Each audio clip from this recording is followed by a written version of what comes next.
Buenas tardes, hermanos. ¿Qué tal? Pues como siempre, como todos los martes, hoy estamos ya listos para compartir la enseñanza de hoy. Pues hoy tenemos un cambio de horario, pues vamos a estar transmitiendo a las 5 de la tarde. Y me gustaría saber también, hermanos, aquellos que nos observan, aquellos que se están conectando, si el sonido es claro, si el sonido se está escuchando bien. Me gustaría, hermanos, que nos ayudaran para que estemos pues bien. El domingo no tuvimos un buen audio. Algunos no nos escucharon de lo que compartimos, no fue clara la enseñanza. Me gustaría saber, hermanos, si hay un buen audio para que pues valga la pena y el mensaje pueda ser claro y pueda llegar hasta ustedes. Si alguien me pudiera avisar, por favor, se lo agradecería mucho.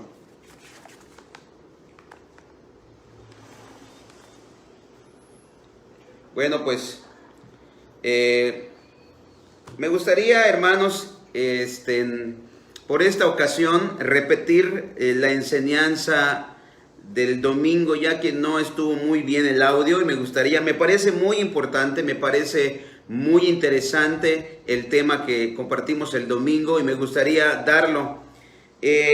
Pues gracias a Dios extendimos un poquito más el tema y me gustaría añadir un poco más a lo que hablamos este domingo.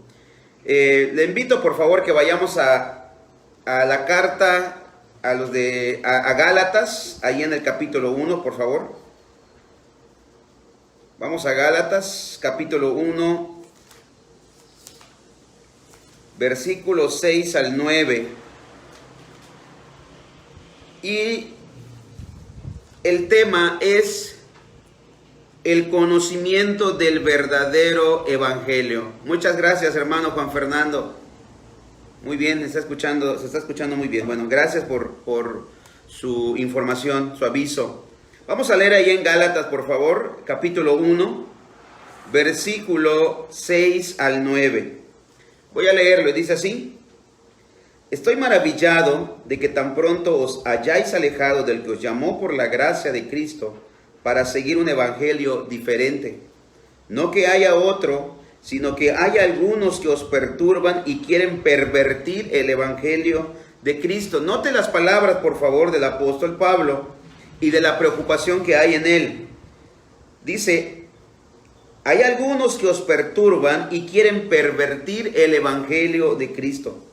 Mas si aún nosotros o un ángel del cielo os anunciare otro evangelio diferente del que os hemos anunciado, sea anatema. Como antes hemos dicho, también ahora lo repito: si alguno os predica diferente evangelio del que habéis recibido, sea anatema.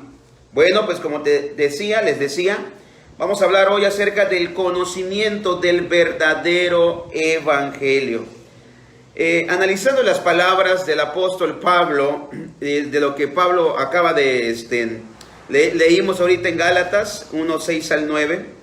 Estas palabras del apóstol Pablo deberían despertar primeramente en cada creyente el temor y el interés por el verdadero evangelio. Es decir, examinar si lo que conozco y me enseñaron por evangelio es verdaderamente el evangelio. Debemos de reconsiderar nuestra fe, nuestras creencias, tu creencia, si es que estás caminando en la auténtica verdad del evangelio. Estas palabras del apóstol Pablo deberían ponernos a reflexionar seriamente en lo que creemos, en lo que hemos oído o lo que hemos creído, poner a prueba mi doctrina, lo que me han enseñado, si es la verdad. Porque solamente a través del verdadero y auténtico evangelio seremos salvos. ¿Puedes imaginarte vivir engañado, creyendo lo que te enseñaron que era verdad? ¿Puedes imaginarte morir engañado, creyendo que eres salvo y pensar que despertarás en el descanso de tu alma, pero resulta que no va a ser así? Vea por favor ahí en Mateo 7, 22, 23. lo que Jesucristo nos advierte. Esto es una advertencia, al igual como el apóstol Pablo nos dice allá en Gálatas, que debería despertar una preocupación sincera en nosotros. Si lo que hemos estado escuchando por evangelio verdaderamente es el evangelio. Vea por favor, vamos a leerlo. Vamos a leerlo desde el versículo 21, 22 y 23. Dice así: no todo el que me dice Señor, Señor entrará en el reino de los cielos, sino el que hace la voluntad de mi Padre que está en los cielos. Muchos me dirán en aquel día: Señor, Señor, ¿no profetizamos en tu nombre y en tu nombre echamos fuera demonios y en tu nombre hicimos muchos milagros? Y entonces les declararé: nunca os conocí, apartaos de mí, hacedores de maldad. Esto igual, hermanos, debería de despertar en nosotros una reflexión muy profunda acerca de nuestras creencias. Si lo que yo estoy creyendo por evangelio verdaderamente es el evangelio. Como acabamos de leer ahí en Mateo 7, 22 al 23, muchos me dirán aquel día: Señor, Señor, ¿no profetizamos en tu nombre y en tu nombre echamos fuera demonios y en tu nombre hicimos muchos milagros? Y entonces les declararé: nunca os conocí, apartaos de mí, hacedores de maldad. ¡Qué decepción! Estas personas vivieron engañadas y murieron engañadas. Deberíamos de tomar muy en serio las palabras del apóstol Pablo. Deberíamos de tomar muy en serio las palabras de nuestro Señor Jesucristo. Reflexionar y meditar, analizar, poner a prueba nuestra doctrina si verdaderamente lo que hemos escuchado, lo que hemos aprendido, lo que nos han dicho tal vez por años, si verdaderamente es el evangelio. Como dice el apóstol Pablo, allá en 2 Corintios capítulo 13, versículo 5. Dice así: y examinaos a vosotros mismos, si estáis en la fe, probaos a vosotros mismos, o no os conocéis a vosotros mismos que Jesucristo está en vosotros, a menos que estéis reprobados. Y ahí en el libro de Hebreos, o en la carta más bien a los Hebreos, 4:1, también nos dice lo siguiente: temamos pues, no sea que permaneciendo aún la promesa de entrar en su reposo, alguno de vosotros parezca no haberlo alcanzado. Aquí el autor a los Hebreos, el autor nos dice en esta carta a los Hebreos, y usa la idea de descanso para referirse a la salvación que Dios ofrece por medio de Jesucristo. Y mucha gente puede vivir pensando que va a hallar ese descanso cuando realmente no es así. Ese es el peligro de escuchar un falso evangelio. Ese es el peligro de escuchar una doctrina errónea. Bueno, hermanos, amigos, ahí donde estás, yo quiero invitarte a que hagamos una oración para dar inicio al tema de esta tarde. Te invito por favor que me acompañes en oración. Vamos a orar. Padre, te agradezco un día más, Señor. Podemos compartir tu palabra, podemos hablar, Señor, de tus verdades, tu evangelio, bendito Padre. Señor, nos podemos acercar a ti por medio de tu palabra, bendito Dios. Te pido que tengas misericordia, Señor, y que tu palabra pueda ser expuesta con fidelidad, con certeza, Señor, con denuedo, con convicción, Padre, y también, Señor, con sencillez y facilidad, para que sea entendible, Señor. Pero, Padre, por más que como hombre nos esforcemos a darlo lo más comprensible que se pueda, pero si tu Espíritu Santo no obra en los corazones, bendito Dios, ni así entenderán. Por esa razón, Señor, pedimos a tu Espíritu Santo, la intervención de tu Espíritu Santo, tanto, Padre, que me ayude a mí a hablar con capacidad, Señor, de hablar, Padre, con elocuencia, de hablar con sencillez, de decir estas verdades eternas, Señor, así como aquellos que escuchan también, Señor, que tu Espíritu Santo obre en ellos y que pueda haber comprensión, Señor, de esta enseñanza. Te lo pido, por favor, en el nombre de Jesús. Amén. Muy bien, entonces vamos a aprender acerca del conocimiento del verdadero evangelio. El conocimiento del evangelio comienza, escúcheme, aquí es algo muy importante. El conocimiento del Evangelio comienza con el conocimiento de quién es Dios. No podemos saber qué tan mal y grave estamos, qué tan mal está nuestra condición, si no sabemos a quién hemos ofendido y en qué le hemos ofendido. Ese es el primer error de la iglesia moderna, de la predicación actual que prevalece, porque esa es la primera equivocación de la predicación actual, que esa es la que está prevaleciendo hoy en día y es muy popular. Los predicadores y la predicación de hoy en día, lo que es más popular, son los que se centran en el hombre, se centran en su bienestar, en sus miedos, en sus tristezas, en sus sueños y en sus metas.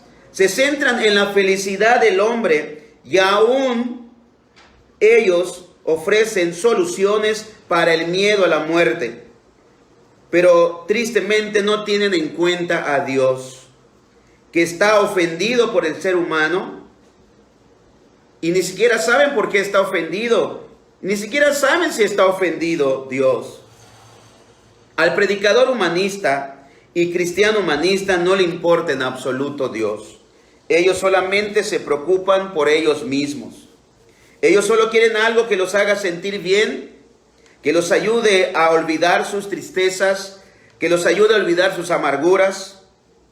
Por eso hoy en día muchos cultos están diseñados con música bonita, agradable a sus oídos, a sus emociones, con luces y humo que les despierten más bien su impresión emocional que más que su conciencia.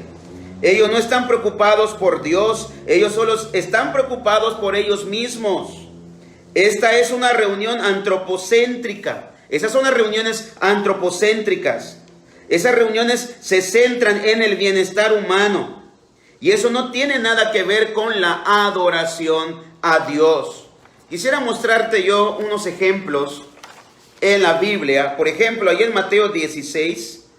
Vamos a Mateo capítulo 16, por favor, si me acompaña. Si tiene ahí su Biblia, me puede acompañar.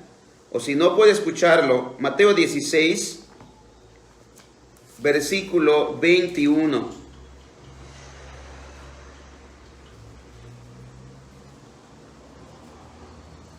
Lo voy a leer hasta el 26. Vea cómo dice, por favor. Desde entonces comenzó Jesús a declarar a sus discípulos que le era necesario ir a Jerusalén y padecer mucho de los ancianos, de los principales sacerdotes y de los escribas, y ser muerto y resucitar al tercer día.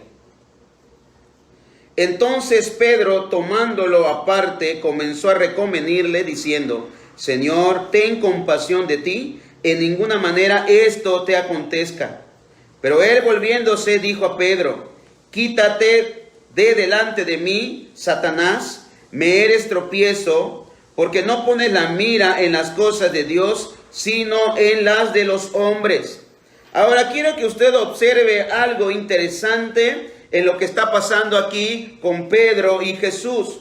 Pedro estaba preocupado por la integridad de Jesús. Pedro estaba preocupado por la persona de Jesús. Pedro estaba preocupado por el bienestar de Jesús. Pedro no quería que nada malo le aconteciera a Jesús.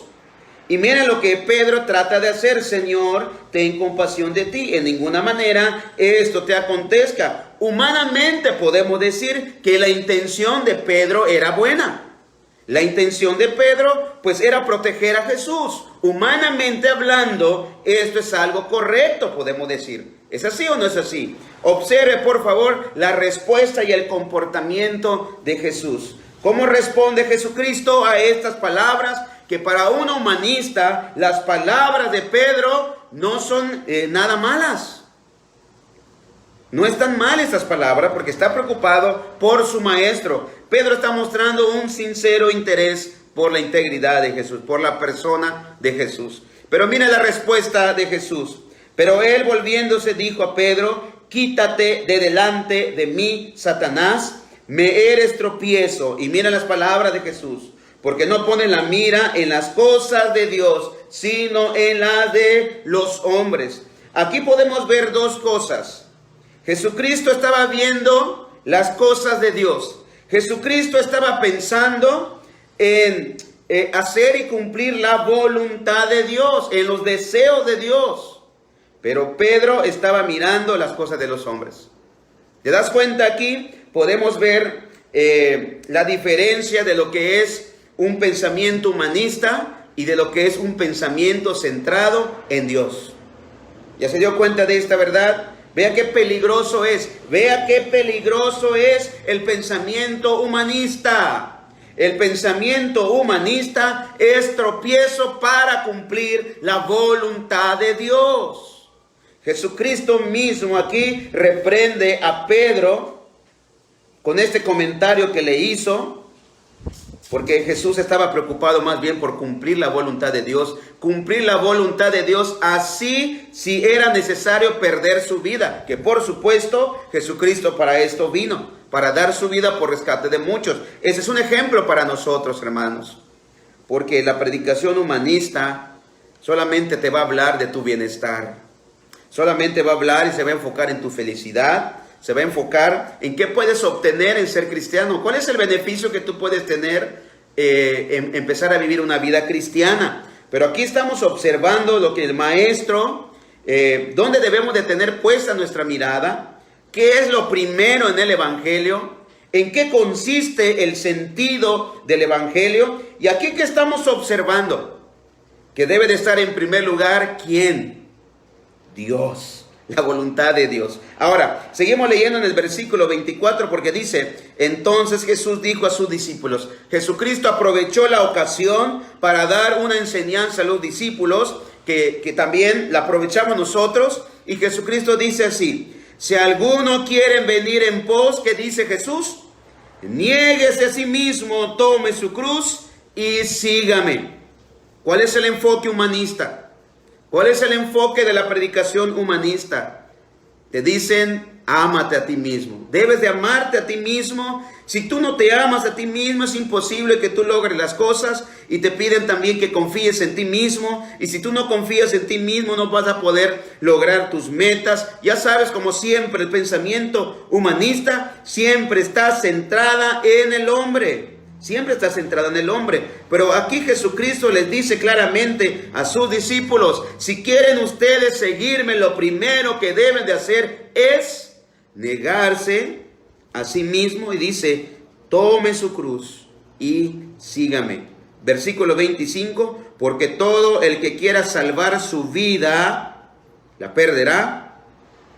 Y todo el que pierda su vida por causa de mí, la hallará. ¿Te das cuenta? El humanismo es aquel que quiere salvar su vida, que quiere tener sus logros, el que quiere lograr sus sueños, quiere lograr sus metas, es el que quiere tener éxito en esta vida.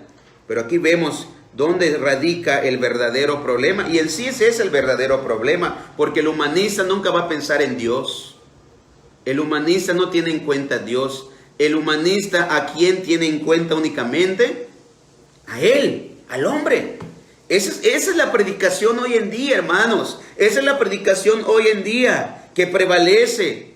Ven a Cristo y serás feliz. Ven a Cristo, tus problemas se acabarán. Ven a Cristo y podrás tener un mejor empleo. Ven a Cristo, etcétera, etcétera. Todo esto está centrado en el hombre. Está centrado en el beneficio del hombre. Ahora, quiero que me entienda y no me malinterprete, por favor. Tampoco estoy diciendo que Dios no pueda bendecirte. Tampoco estoy diciendo que Dios no puede mejorar tu matrimonio, no puede hacer mejorar tal vez tu situación financiera, pero eso no es importante, no es relevante con Dios. Lo que importa ahorita, lo que quiero que tú veas es que la parte central e importante del mensaje del Evangelio es Dios. ¿Por qué Jesucristo estaba diciendo todo esto? Porque dice claramente aquí: tú no pones la mirada en las cosas de Dios, sino que en las de los hombres. En el beneficio humano nada más estás viendo, estás mirando. Dice el siguiente versículo: porque ¿qué aprovechará el hombre si ganare todo el mundo y perdiere su alma? ¿Qué recompensa dará el hombre por su alma? Entonces vemos esta realidad, hermanos. Qué importante es que la gente conozca primeramente a una persona. ¿A quién? A Dios. A Dios. Quisiera darte otro texto de la Biblia que igual vemos esta triste verdad, hermanos. Son ejemplos. Vamos allá en Juan capítulo 6, por favor. Juan capítulo 6, 26. Juan 6, 26. Ahí soy en Lucas. Juan 6, 26. Dice así. Voy a leer el 26 y 27. Respondió Jesús y les dijo: de cierto os digo que me buscáis, no porque habéis visto las señales, escuche esto, sino porque comisteis el pan y os saciasteis. 27, trabajad no por la comida que perece, sino por la comida que a vida eterna permanece, la cual el Hijo del Hombre os dará, porque a este señaló Dios el Padre. ¿Qué observamos de nuevo en este pasaje de la Biblia, en esta llamada de atención de Jesucristo? Recordemos que el contexto es cuando Jesucristo le alimentó, le dio de comer a 5,000 hombres, sin contar niños ni mujeres, como observábamos y mencionábamos el domingo, sin contar niños ni mujeres. Se cree que era alrededor entre 10,000 a 15,000 personas que había alimentado Jesús con 5 panes y 2 peces. Fue algo extraordinario, fue un milagro tremendo, algo que los hombres nunca habían mirado, un acontecimiento como este. Pero ellos buscaron a Jesús al día siguiente. Jesús ya no estaba en esta región, había viajado al otro lado del mar. Y la gente siguió a Jesús, averiguó dónde estaba Jesús y llegó hasta donde Jesús estaba. Hicieron todo ese esfuerzo, todo lo que tuvieron que hacer para llegar hasta donde estaba el maestro. Pero mire qué les dice Jesús. El 26, Jesús les revela lo que había en el corazón de ellos. De cierto os digo que me buscáis, no porque habéis visto las señales, sino porque comisteis de pan y os saciasteis. ¿Qué querían ellos al final? Ellos estaban buscando a Jesús por un beneficio personal, por un beneficio momentáneo. A ellos no les interesaba si Jesús era el Mesías, no les importaba si Jesús era el Hijo de Dios, no les importaba si Él pudiera darles vida eterna, no les interesaba eso. ¿Qué es lo que les interesaba a ellos únicamente? Era el momento nada más para satisfacer su vientre, para satisfacer su necesidad humana. Ellos no habían entendido que Él era Jesús, Él era el Mesías. Claramente acá dice: ustedes me buscan no porque habéis visto señales, es decir, no porque yo sea el Cristo, no porque yo haya demostrado que soy el Hijo de Dios, porque ellos ni se habían dado cuenta tal vez de eso, sino porque comisteis el pan y os saciasteis. Solamente por conveniencia humana ustedes me están buscando, no porque sea el Hijo de Dios y yo pueda darles vida. Esto fue un milagro sin duda alguna, es un milagro. Es algo tremendo, es algo sobrenatural. La gente habrá quedado sorprendida. Es algo extraordinario esto que aconteció. Aquí me pongo en el lugar de las personas y uno, y ponte tú en ese lugar. Sería algo impactante para cualquier persona. Pero ahora quiero enseñar también esto, hermanos, porque aún en los milagros hay un peligro. Hay un peligro en los milagros. Y te voy a decir por qué. Porque aunque ellos estaban buscando el milagro, ellos estaban buscando que Jesús volviera a ser la hazaña, pero ellos solamente estaban buscando milagros. Hay mucha gente que le da énfasis a los milagros. Solo están pensando en su propio bienestar, como estos de Juan 6. No les interesa si la doctrina es correcta. ¿No les importa si se está predicando el verdadero evangelio? Solo quieren satisfacer sus propias necesidades. Solamente quieren ellos lograr sus objetivos, lograr saciar lo que a ellos les hace falta. Verdaderamente, hermanos, esa es una tristeza y es una pena. Ellos no tienen en cuenta a Dios. Si tú estás buscando a Dios por un beneficio propio, estás yendo en el camino equivocado. Tú no tienes en cuenta a Dios, solo estás pensando en tu propio beneficio. Escúcheme por favor, porque sé que para muchos estas palabras y razonamientos son sorprendentes, pero el Maestro nos lo enseñó así. Miremos un ejemplo, por favor. Vamos ahí en Marcos capítulo 10, versículo 17. Cuando hablamos de esta verdad, para aquellos que están acostumbrados a escuchar un evangelio humanista, lo que estoy diciendo ahora es sorprendente, es increíble. Vea por favor, estamos ahí en Marcos capítulo 10, versículos 17-18. Dice así: al salir él para seguir su camino, vino uno corriendo e hincando la rodilla delante de él le preguntó: Maestro bueno, ¿qué haré para heredar la vida eterna? Jesús le dijo: ¿por qué me llamas bueno? Ninguno hay bueno, sino solo uno, Dios. Ahora vamos a hacer un análisis de estas palabras de las que hace este joven rico y la respuesta de Jesucristo.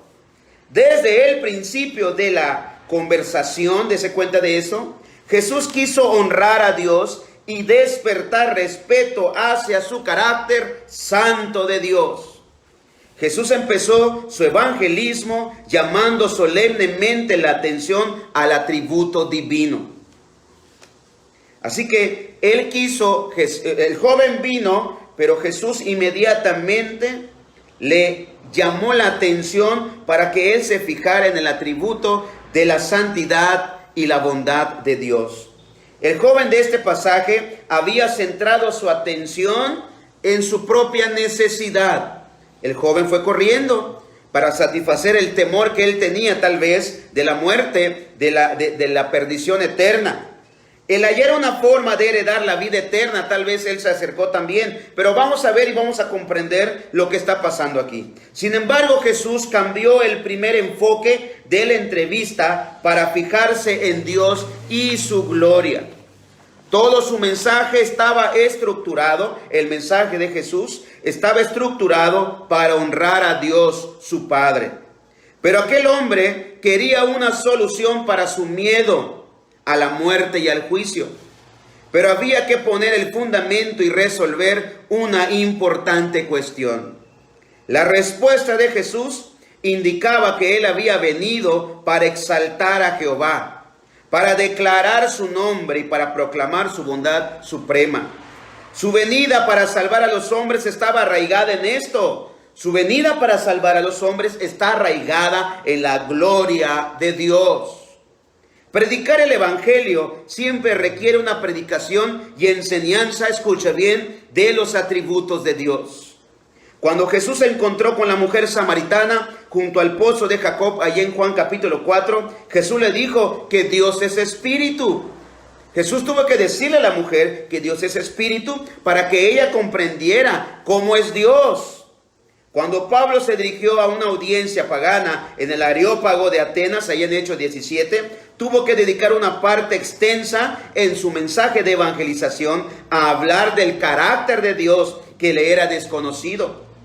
Empezó a hablar de Dios en cuanto a creador, en cuanto a sustentador de toda la vida y en cuanto a un ser poderoso que resucitó a Jesús de entre los muertos. Este elemento de exaltar el carácter de Dios es esencial para dar honor a Dios en la predicación.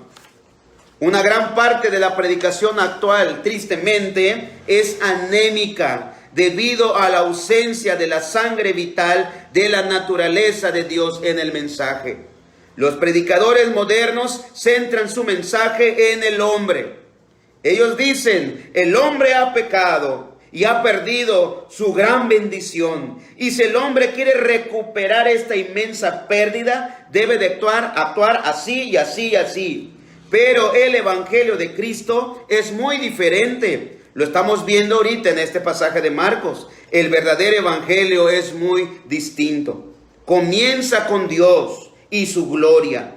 Comienza con Dios y su santidad. Comienza con Dios y su justicia. Por favor, dése cuenta de esto. Entonces el evangelio tiene sentido.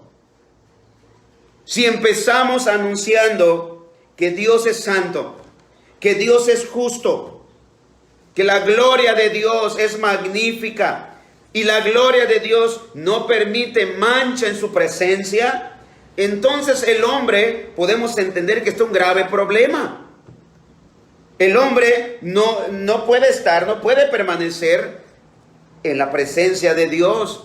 Y es cuando tiene sentido entonces el Evangelio. Pero si no hablamos quién es Dios, entonces no va a haber una comprensión de lo que es el Evangelio.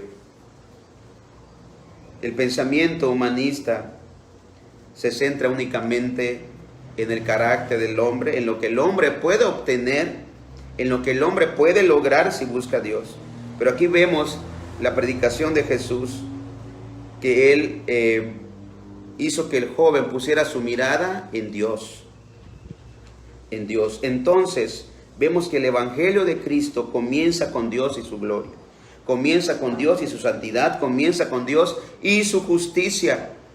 Y le dice a los hombres que han ofendido a un Dios santo, que han ofendido a un Dios glorioso, que han ofendido a un Dios justo, y que en ningún modo pasará por alto ni un solo pecado.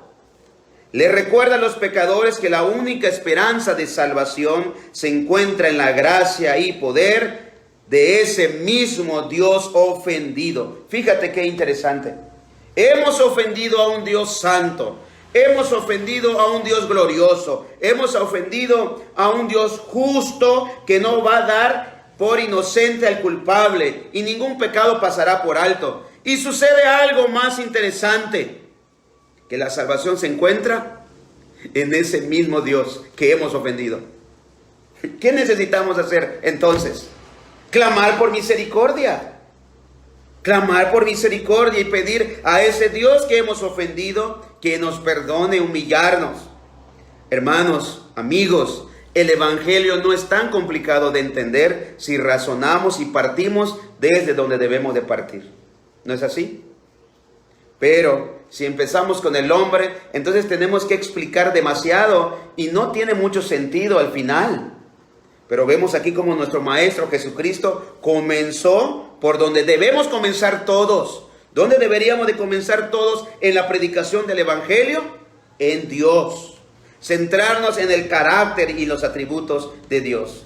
El Evangelio de Cristo, el Evangelio verdadero, manda a los hombres a pedir perdón al Dios santo, glorioso y justo. Hay una gran diferencia entre el Evangelio o el mensaje centrado en el hombre y el mensaje verdadero centrado en Dios. El primero pretende abrirle un camino al hombre para llegar al cielo, es decir, el evangelio humanista, dejando a un lado la gloria de Dios, dejando a un lado a nuestro Señor. El segundo se esfuerza en ensalzar a Dios de toda gracia en la salvación de los hombres. El primero, el mensaje humanista, intenta dar una respuesta metódica para heredar la vida eterna. El segundo, el verdadero evangelio, dice: un momento, el Dios con el que hemos de tratar, el Dios con el que queremos llegar, es 3 veces santo. El único ser bueno, inaccesible en su santidad resplandeciente.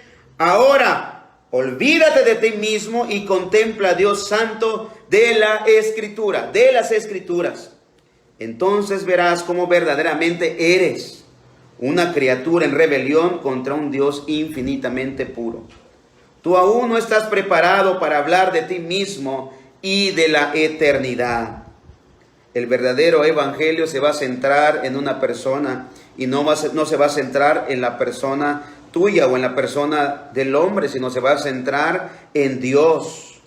La predicación acerca de los atributos de Dios es esencial para la conversión de una persona. Sin un conocimiento de Dios, el pecador no sabe a quién ha ofendido, ni quién le amenaza con la destrucción, ni quién es capaz de salvarle. Jesús hizo levantar la mirada egocéntrica de aquel joven rico para que viviera, o más bien para que viera a aquel, ¿a quién aquel? A Dios, cuya santidad hizo exclamar a Isaías. ¿Cómo dijo Isaías cuando vio la gloria de Dios? ¡Ay de mí que soy muerto! Eso es algo muy importante, interesante. Dice allá en Mateo 5, hablando de las bienaventuranzas, y Jesucristo le decía: bienaventurado los pobres en espíritu. Es decir, bienaventurado el que reconoce su condición espiritual. Pero ¿cuál es la manera de darnos cuenta de nuestra condición espiritual? ¿Sabes cómo es? Observando al que es verdaderamente santo. Porque de esa manera, como pasó con Isaías, como pasó con Job, no podemos mirarnos a nosotros mismos como somos. ¿Con quién nos comparamos nosotros? Nos comparamos tal vez con una persona que, con el asesino, con el violador. Nos comparamos con alguien que moralmente está completamente mal y decimos: ah, pues no soy tan malo.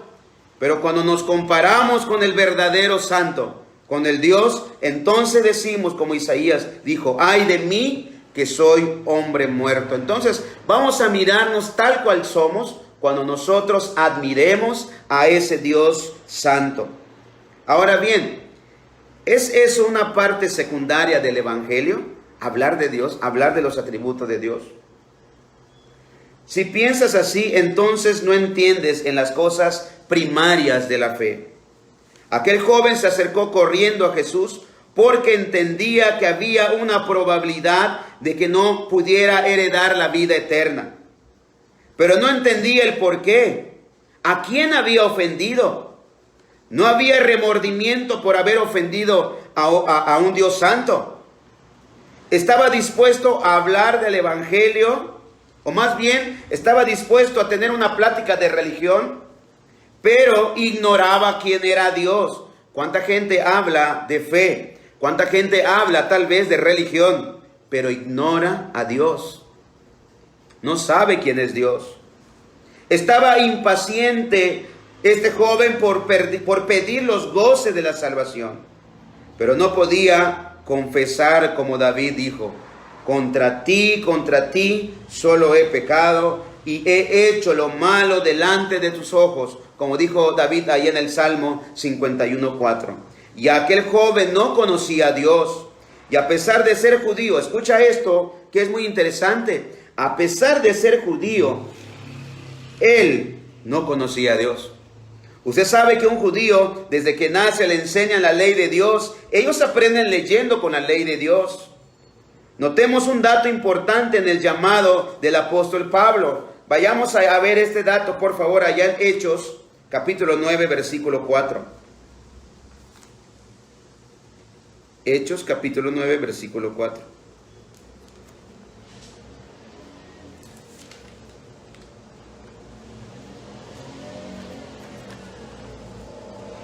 Dice así, lo voy a leer desde el 3. Mas yendo por el camino, aconteció que al llegar cerca de Damasco, repentinamente le rodeó un resplandor de luz del cielo. Y cayendo en tierra, oyó una voz que le decía: Saulo, Saulo, ¿por qué me persigues? ¿Cuál fue la pregunta? ¿Cuál fue la primera pregunta que hizo Saulo? Él dijo: ¿quién eres, Señor? Y le dijo: yo soy Jesús a quien tú persigues. Dura cosas de dar coces contra el aguijón.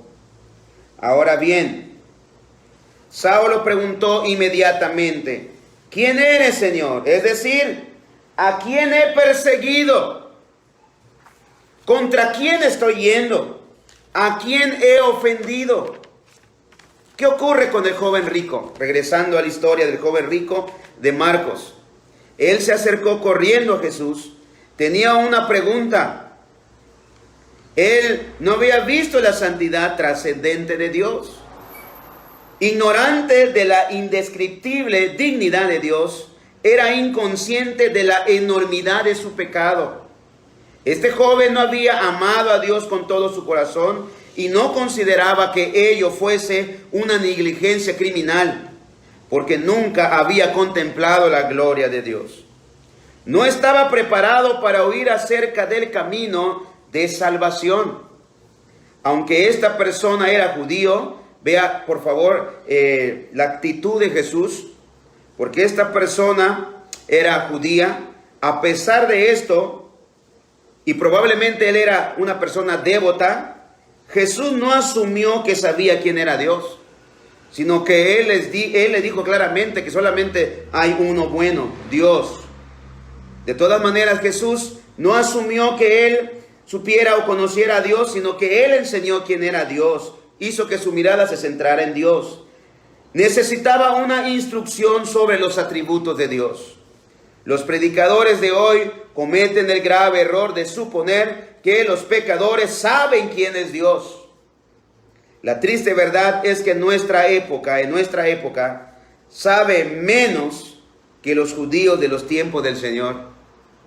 Sin embargo, muchos evangélicos se precipitan con las 5 cosas que Dios quiere que tú sepas únicamente.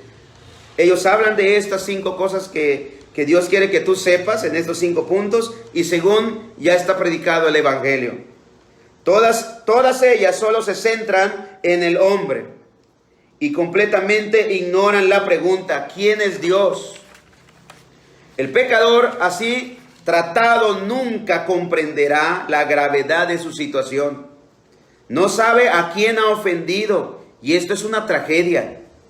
Jesús le habló a aquel hombre sobre la santidad de Dios, porque eso le mostraba el gran peligro en que se encontraba. El juez es invariablemente puro. Aquella aclaración de santidad era particularmente importante y relevante para poner un temor de Dios en el corazón de aquel hombre. Él tal vez se daba cuenta de que Dios era justo, pero ahora Jesús le impresionó con la santidad de aquel juez. Una santidad que de ningún modo tendrá por inocente al malvado, como dice Éxodo 34:7.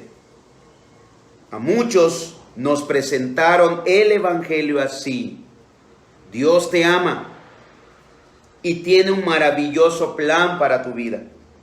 Esta presentación del evangelio no tiene sentido ni coherencia, y trágicamente muchos pastores y cristianos siguen presentando erróneamente así el evangelio. Una presentación así presenta el amor como la característica más destacada de Dios. Y Jesús no empezó así. Y la Biblia, escúchame, habla más de la santidad de Dios que de su amor. Probablemente los hombres se fijan más del amor de Dios porque recuerdan más fácilmente los atributos que le favorecen, pero se olvidan fácilmente de los atributos de Dios que le amenazan y le alarman.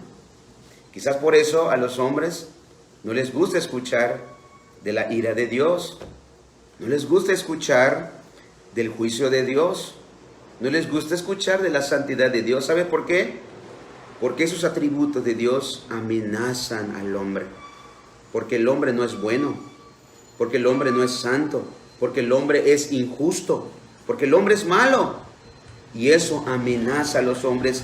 Ellos prefieren escuchar mejor que Dios es amor, que Dios es misericordioso, que Dios es perdonador.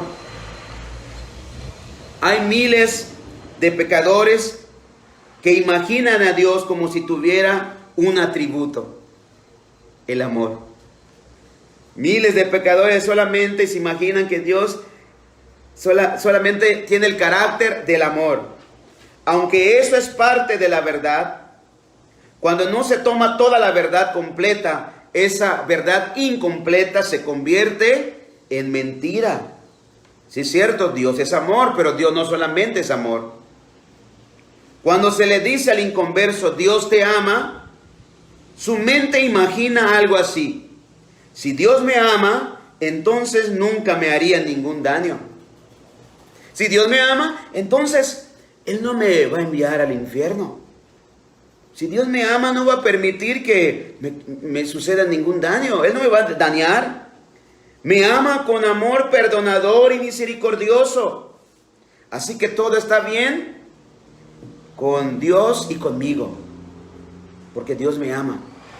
Ese es el mensaje que a menudo escucha la gente inconversa en la calle. El hombre común no entiende que Dios es santo. Y al parecer muchos predicadores se han olvidado de que Dios es santo.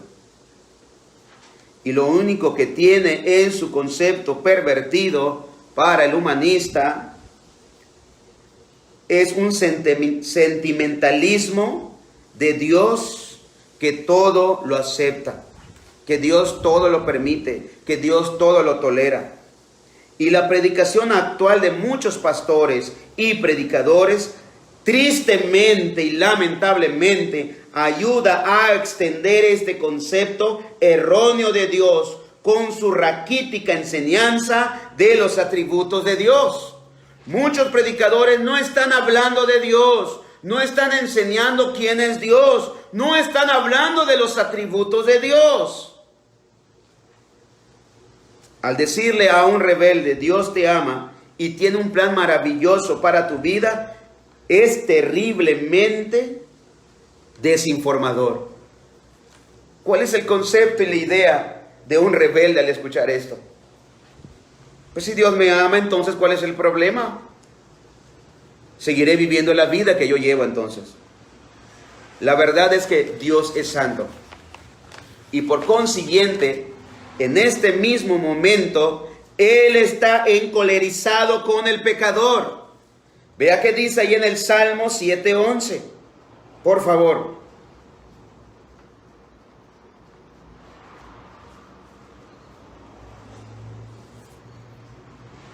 Dios es juez justo y Dios está irado contra el impío todos los días.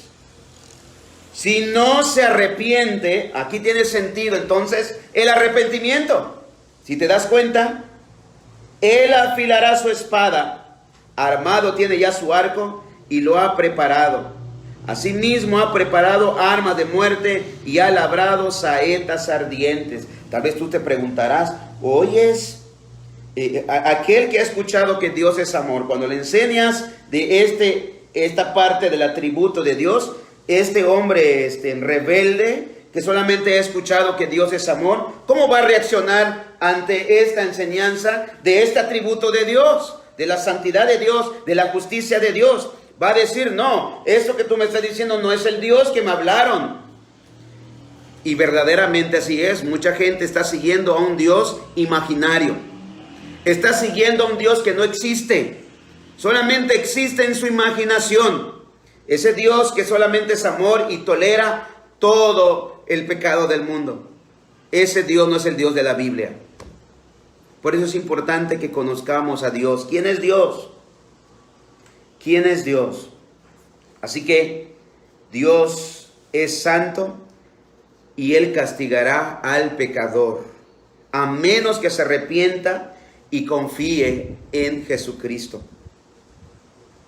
Cuando vemos esto así, cuando analizamos esto así, como acabamos de leer aquí en el Salmo 7:11, lo que leí hace un momento, entonces como que este plan ya no es tan maravilloso. Ya no es como me habían dicho. Por favor, entienda esto. El amor redentor de Dios se encuentra solamente en Cristo. Y el pecador se halla separado de Cristo. Y separado de Cristo, ¿sabes cómo está el pecador delante de Dios? La ira de Dios está sobre de él. Así lo dice Jesús mismo. Jesús lo enseña así. El que rehúsa creer en el Hijo de Dios, la ira de Dios permanece sobre él. Y esto es algo que siempre ha sido, no es nada nuevo. La ira de Dios siempre, todos los días, está sobre la cabeza del pecador, a menos que él se arrepienta y ponga su confianza y fe en Jesucristo. ¿Te das cuenta que el enfoque actual y moderno es completamente opuesto al método que Jesús usó con el joven rico?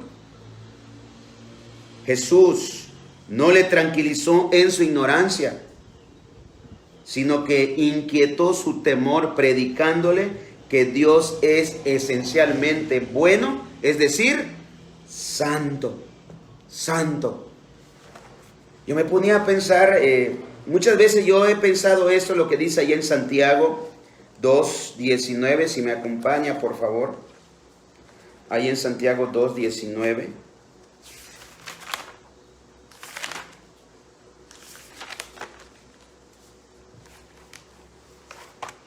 Santiago 2:19.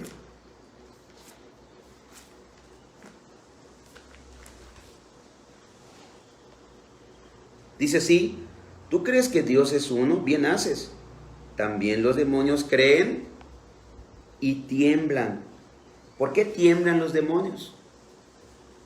¿Por qué tiemblan los demonios? ¿Por qué crees que tiemblan los demonios? ¿Y por qué crees que los hombres no tiemblan? Piensa, por favor. ¿Por qué crees tú? ¿Qué es lo que saben los demonios que nosotros no sabemos? ¿Qué es lo que han visto los demonios que nosotros no hemos visto? ¿Por qué los demonios tiemblan y el hombre no tiembla? Vea por favor ahí en Marcos 5:17.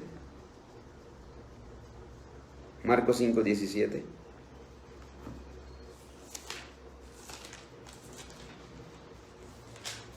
Fíjate que los demonios son perversos.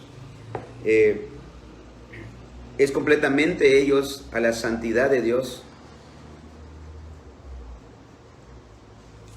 Pero a pesar de que ellos son perversos, son seres lejos de la santidad de Dios, sin embargo ellos tiemblan.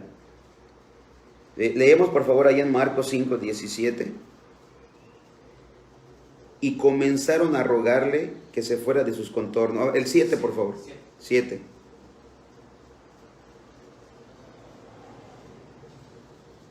A ver, voy a leerlo para que usted entienda. Habla de un endemoniado. Lo voy a leer desde el 1. Vinieron al otro lado del mar, a la región de los Gadarenos. Cuando salió él de la barca, enseguida vino a su encuentro de los sepulcros un hombre con un espíritu inmundo, y que tenía su morada en los sepulcros, y nadie podía atarle ni aun con cadenas, porque muchas veces había sido atado con grillos y cadenas, mas las cadenas habían sido hechas pedazos por él, y desmenuzado los grillos, y nadie le podía dominar.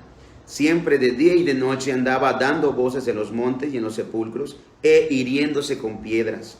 Cuando vio pues a Jesús de lejos, corrió y se arrodilló ante él, y clamando a gran voz dijo: ¿qué tienes conmigo, Jesús, Hijo del Dios Altísimo? Vamos a hacer una pausa aquí. ¿Se dio cuenta cómo lo reconoció este espíritu inmundo? ¿Qué tienes conmigo, Jesús? ¿Cómo le dijo? Hijo del Altísimo, del Dios Altísimo. Quizás, no más bien quizás, sino más bien es así. Ellos conocen quién es Dios. Ellos reconocieron a Jesús. ¿Qué tienes conmigo, Jesús, Hijo del Dios Altísimo? Y al reconocer quién es Él, les produjo a ellos un temor. Y le dicen: te conjuro por Dios, ¿qué dice? Que no me atormentes. ¿Cuántos hombres debieran clamar de la misma manera que este inmundo espíritu le clamó a Jesús? No nos atormentes.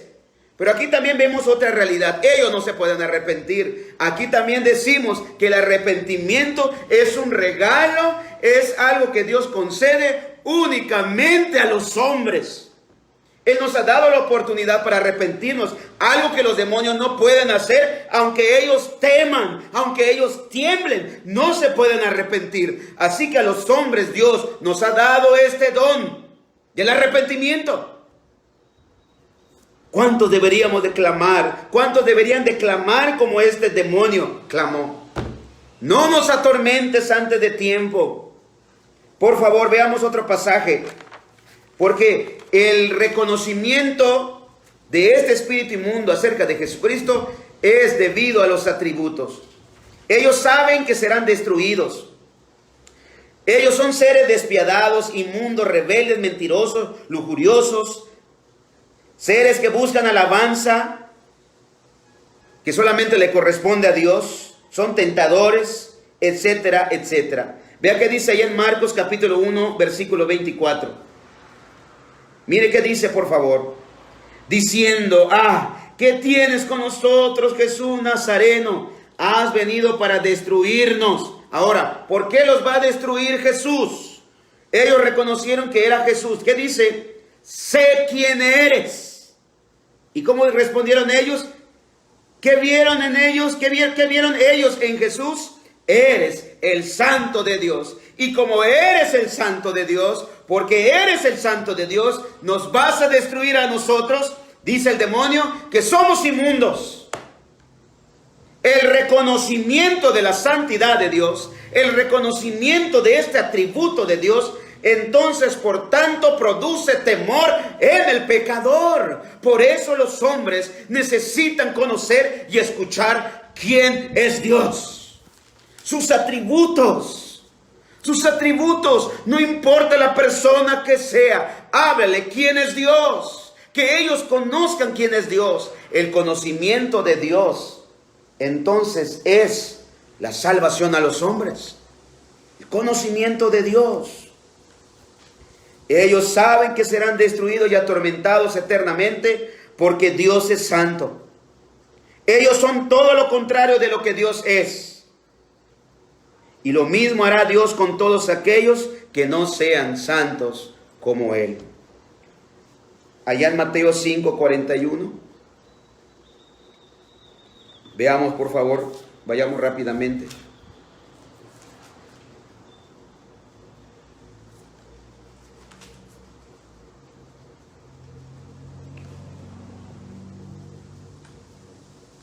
Mateo 25.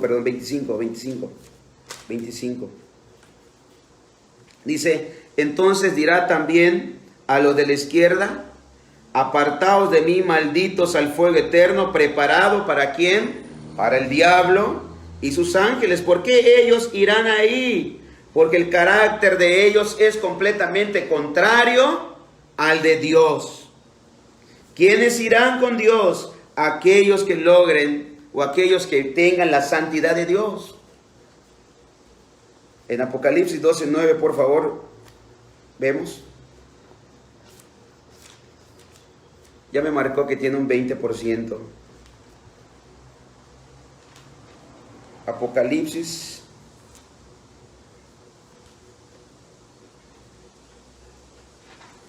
Dice, y fue lanzado fuera el gran dragón, la serpiente antigua, que se llama Diablo y Satanás, el cual engaña al mundo entero, y fue arrojado a la tierra, y sus ángeles fueron arrojados con él. Por eso Dios una y otra vez nos llama a santidad, porque Él es santo y nadie puede morar con Él si no tiene su santidad. Sin santidad, dice la palabra de Dios, nadie verá a Dios. Sin santidad, nadie verá a Dios. Hermanos, voy a dejarlo hasta aquí, y si Dios nos lo permite, hermanos, vamos a transmitir el jueves a la misma hora como hoy, a las 5 de la tarde. Así que yo les pido, por favor, que esté pendiente y que esté atento, hermanos, a las transmisiones y a los avisos que vamos a estar dando. Así que, amados hermanos, yo les animo, yo les exhorto a que conozcamos a Dios. Leamos en la palabra, y aquí Dios la palabra, la Biblia nos tiene revelado el carácter de Dios. Y si vamos a predicar el Evangelio, hagámoslo como lo hizo nuestro Maestro Jesucristo. Aún hay más que enseñar, y no he terminado esta enseñanza. Me gustaría seguir hablando de esta enseñanza, pero vamos a dejarla hoy hasta aquí. Y yo te invito, por favor, a que hagamos una oración. Vamos a orar. Padre, te damos gracias por esta tarde. Gracias, Señor, por tu bendita palabra.